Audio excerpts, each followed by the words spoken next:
Comment anticiper son projet professionnel pendant le doctorat? C'est une question qui est dans tous les esprits, le projet professionnel d'après-thèse. Et d'un autre côté, on sait bien que quand on est dans la thèse, quand on est dans les années doctorales, et d'autant plus au fur et à mesure qu'on s'approche de la fin du projet, on a tendance à être tellement accaparé par le projet doctoral et par la thèse qu'on a du mal à vraiment anticiper ce qui va se passer après. D'où un fort pourcentage de docteurs qui va passer par une phase de chômage après la thèse, non pas parce que la thèse ne mène nulle part, etc., mais plutôt aussi parce que le projet professionnel n'a pas été suffisamment anticipé et qu'on attend souvent un peu le dernier moment pour commencer à y songer très sérieusement. Et pourtant, c'est vraiment quelque chose qui est dans notre esprit pendant toute la durée du doctorat. C'est vraiment on essaye de mettre en place des choses, on essaye de discuter de notre sujet autour de soi, on essaye de s'ouvrir au maximum et on essaye d'avoir des perspectives pour la suite, mais on a souvent que des vagues idées et malheureusement tout ce qu'on met en place est généralement beaucoup trop anecdotique, voire aussi anarchique en fait, parce qu'on a des difficultés à vraiment mettre en place une stratégie pour réussir à se sortir de la vie doctorale avec un job et avec des vraies perspectives professionnelles. Alors on va simplement essayer aujourd'hui de dégager quelques axes de réflexion qui pourraient, j'espère, vous permettre d'y voir plus clair et puis de mettre en place des petites choses, même si c'est pas forcément avec une vraie stratégie directement, ça va vous permettre vraiment quand même d'y penser et d'avoir quelques réflexes au moment où vous allez entreprendre des actions pour l'après-thèse.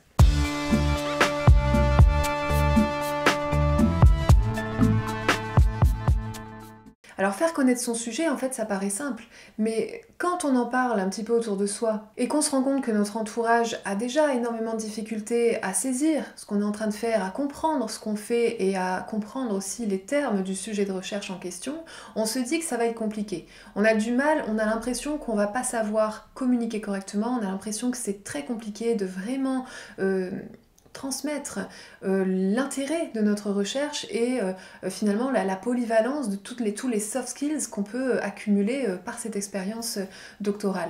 Alors c'est vrai que c'est difficile lorsqu'on s'exprime par exemple sur les réseaux sociaux de parler avec des termes qui sont grand public, qui vont parler à tout le monde, qui vont relier un petit peu avec d'autres thèmes qui sont hyper en vogue sur les réseaux sociaux.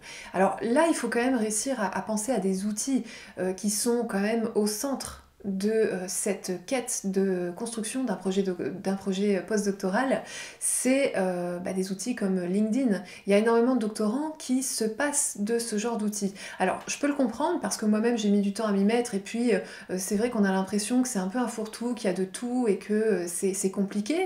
Quand on poste quelque chose, on a l'impression que ça fait 3 vues, 2 interactions et que finalement personne ne le voit. Mais en fait, c'est normal.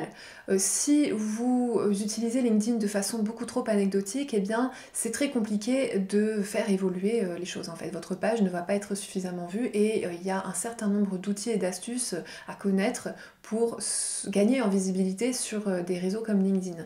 Ça reste primordial et c'est vraiment, je pense, une erreur quand même de passer à côté de LinkedIn, surtout aujourd'hui, pour prévoir un petit peu et monter un projet postdoctoral. Alors, essayez de vous y prendre le plus tôt possible en publiant régulièrement et puis en essayant de comprendre comment fonctionne l'algorithme, ce qui n'est pas vraiment compliqué, même si c'est souvent mis à jour.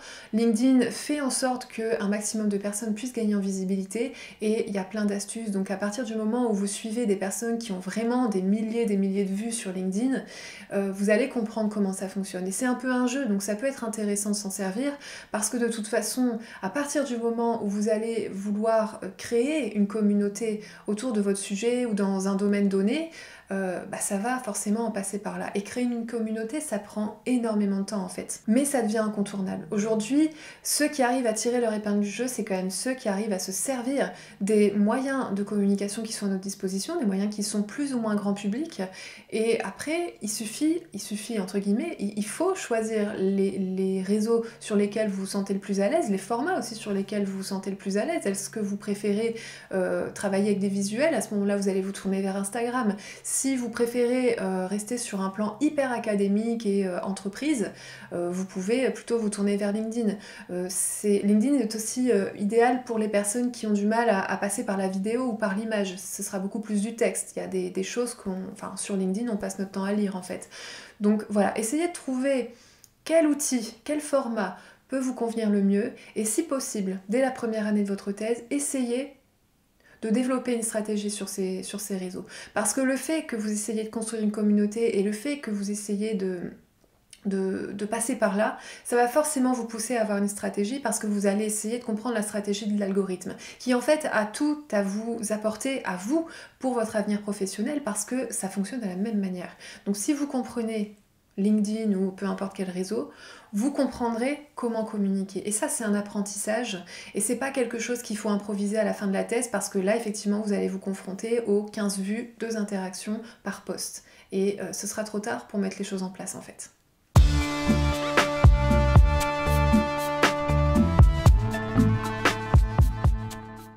Alors on en arrive à l'idée de savoir se vendre. Savoir se vendre, c'est pas forcément un gros mot, on s'entend bien. Je sais que dans certains domaines, comme les sciences humaines, dont je fais partie, dont je suis complètement issue, je sais que dans ces domaines-là, c'est très compliqué avec la notion de savoir se vendre, de vendre ses compétences, l'idée de se mettre aussi parfois un petit peu au niveau du grand public, et il faut essayer de surmonter ça. Je dis ça alors que je le fais moi sur le tard, et j'en prends conscience pleinement qu'aujourd'hui, depuis 1 ou 2 ans, je prends complètement conscience de ça, et j'aimerais autant que possible vous dire de ne pas passer à côté de ces notions-là parce que vous allez de toute façon être rattrapé par elles. Le jour où vous allez chercher à vous insérer professionnellement, aujourd'hui peut-être que vous êtes complètement dans l'idée de faire une carrière académique, même si on vous répète que ça va être compliqué. Il n'empêche qu'avoir des plans B ou des idées pour les autres éventualités, si jamais la carrière académique ne fonctionnait pas, ou si jamais vous préféreriez par la suite quitter le monde académique, parce que finir de rédiger une thèse et la soutenir, ça va quand même vous amener à un autre état d'esprit que vous n'avez pas forcément aujourd'hui. Là, il va falloir essayer de repenser tout ça et de vous insérer là où vous voulez aller. Ce qu'il y a comme problème pendant la thèse, c'est qu'on ne sait pas toujours exactement où on veut aller.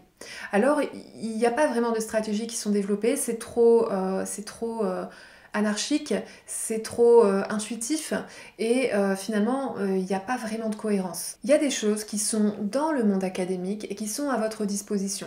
Je pense par exemple au concours Ma thèse en 180 secondes. Ça, c'est un concours qui est intéressant, non pas seulement pour se challenger, parce que c'est déjà un énorme challenge, on est bien d'accord, et c'est très difficile de se dire qu'on va y aller, en fait, on va prendre le temps de faire ça, et surtout donner de l'énergie pour ça, alors qu'en réalité, il faut essayer de le voir aussi comme un outil de communication et un outil qui va vous permettre de faire connaître vos recherches et de les faire connaître dans un sens grand public, c'est-à-dire pas que au domaine académique, tout en restant quand même dans le domaine académique, puisque c'est ce domaine académique qui vous permet de le faire et qui l'organise. Alors essayez d'y penser, si ça vous fait trop peur, eh bien je comprends, mais il y a d'autres choses. Comme j'en parlais tout à l'heure, il y a des plateformes sur lesquelles vous pouvez gratuitement parler de tout et n'importe quoi, de tout ce que vous voulez. Ça peut être sur votre sujet de recherche, mais ça peut être aussi sur d'autres choses. Sur les réseaux sociaux, lorsque vous communiquez, moi je vois souvent, par exemple sur LinkedIn, des doctorants qui parlent de leur recherche, et alors là il y a vraiment 2 écoles. Il y a l'école de ceux qui vont rester vraiment entre eux, c'est-à-dire ils vont s'adresser, ils s'en rendent peut-être pas compte, mais uniquement aux personnes qui sont dans leur domaine. Parce qu'en fait, moi qui n'y suis pas, je ne comprends même pas l'intitulé, par exemple, d'un colloque dont ils sont en train d'essayer de faire la promotion. Je trouve qu'il y a un petit décalage, même si sur LinkedIn on est entre professionnels, il faut quand même essayer de comprendre qu'on est entre humains et qu'on n'est pas tous dans la tête des chercheurs. Il faut essayer d'utiliser un langage qui puisse parler à un maximum de personnes, à moins bien sûr qu'on ne souhaite pas qu'il y ait autant de personnes que ça le jour du colloque, ce qui peut arriver. En tout cas, essayez de parler, et surtout avec un langage clair, et surtout finalement d'essayer d'ouvrir ces sujets et de montrer quel est leur impact. Pour ça, c'est finalement pas compliqué, il faut essayer de faire des liens avec le grand public. Quelles sont les préoccupations du grand public et en quoi votre sujet peut répondre à ces préoccupations? il y a toujours un lien, il y a toujours quelque chose. Faire des liens avec l'actualité.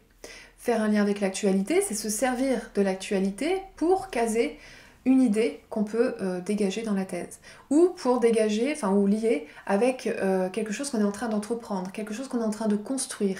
Faire un lien entre le taux de chômage et sa recherche doctorale, c'est peut-être pas une évidence, mais en fait, si vous vous posez 2 secondes et que vous réfléchissez, vous allez forcément trouver quelque chose.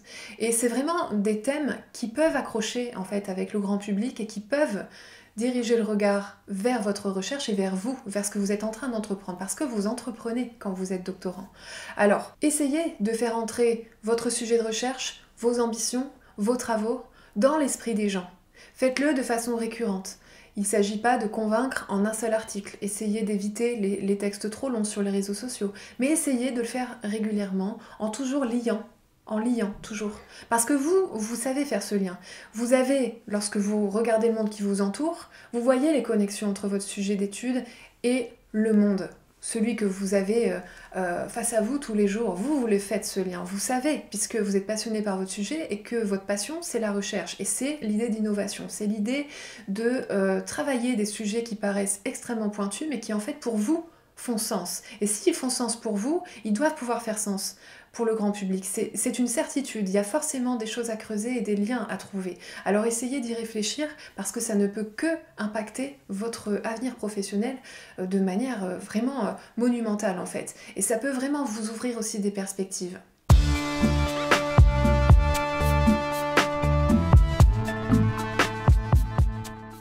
Ça nous amène du coup au 3e point. C'est vraiment cette idée d'avoir un maximum de perspectives justement, d'avoir une perspective la plus large possible de votre avenir professionnel, même si pour l'instant vous privilégiez l'avenir académique. Il y a quand même forcément, même si c'est à travers la peur, un bout de votre esprit qui sait que les chances sont très faibles. Et peut-être même qui sait que c'est pas ce que vous voulez vraiment. Mais vous connaissez peut-être pas encore assez bien déjà votre sujet, peut-être que c'est pas encore suffisamment clair pour vous, et puis vous connaissez peut-être pas encore assez bien soit le domaine de l'entreprise, soit le domaine associatif, soit le domaine de la fonction publique, et finalement peut-être que vous n'avez pas encore de vision claire de là où vous voulez aller.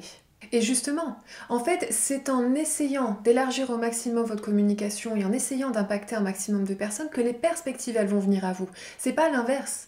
Souvent, c'est une erreur de penser qu'on va aller vers quelque chose en particulier. Je pense que ça, c'est vraiment un choix ou une stratégie de la peur. Parce que vous craignez ou vous connaissez mal ce qui vous est offert et ce qui est possible, eh bien, vous allez absolument focus sur une ligne, en fait, un projet. Et le jour où ça fonctionne pas, vous pouvez vous acharner et puis finalement sortir de là vaincu parce que c'est pas comme ça que ça fonctionne. Alors essayez simplement d'y penser. Je sais que c'est dur à faire, je sais, je suis passée par là, je sais à quel point cette question elle nous prend la tête et à quel point c'est difficile de penser à l'après-thèse parce que malgré tout on reste en doctorat en partie dans notre zone de confort, dans quelque chose qu'on connaît et qu'on maîtrise. Alors il faut essayer justement de faire venir les perspectives à soi en utilisant tous les moyens qui sont à notre disposition et puis en apprenant à créer une petite stratégie qui va nous permettre simplement en communiquant et en discutant, en faisant des petits visuels pour Instagram, créer une petite page pour partager au départ sa passion, ça va vous montrer qu'il y a plein de personnes du grand public qui vont s'intéresser à ce que vous faites, qui ne sont pas forcément du milieu académique et qui ne sont pas forcément des personnes qui pourront vous proposer des choses à la sortie, mais plus la communauté va grandir, plus elle va attirer de personnes de tous les horizons et vous allez forcément avoir des contacts, vous allez avoir des échanges avec toutes sortes de personnes. Et là, vous allez commencer à avoir des idées qui vont se développer et vous allez comprendre à quel point la voie académique n'est pas la seule et surtout à quel point vous pourriez vous épanouir beaucoup plus.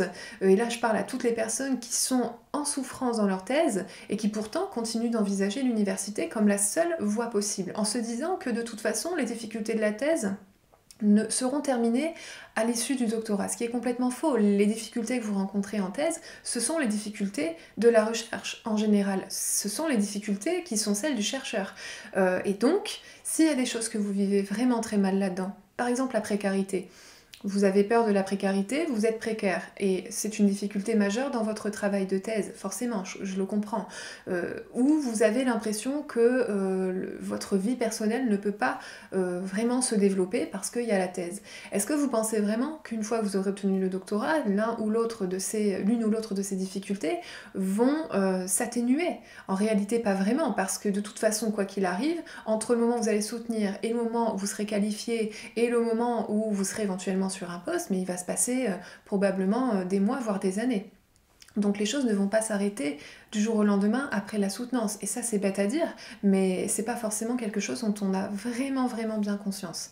Donc essayez vraiment de commencer. J'espère que cette vidéo vous permettra un maximum d'y réfléchir et peut-être que ça va vous donner quelques idées. Ça peut être amusant en fait de communiquer et de chercher des moyens de faire des raccords comme ça et des liens avec votre entourage. Ça peut aussi vous aider à mieux vivre la thèse en fait. Et ça peut vous aider dans tous les sens du terme aussi à construire votre projet d'après-thèse, votre projet professionnel postdoctoral. Voilà, j'espère que ça vous aura donné quelques pistes. Si vous en avez d'autres et si vous avez vous-même des expériences à partager par rapport à ça, n'hésitez pas à le faire dans les commentaires, histoire de compléter un petit peu ce que je viens de dire. Et puis, je vous dis à demain pour la suite de la foire aux questions. Salut!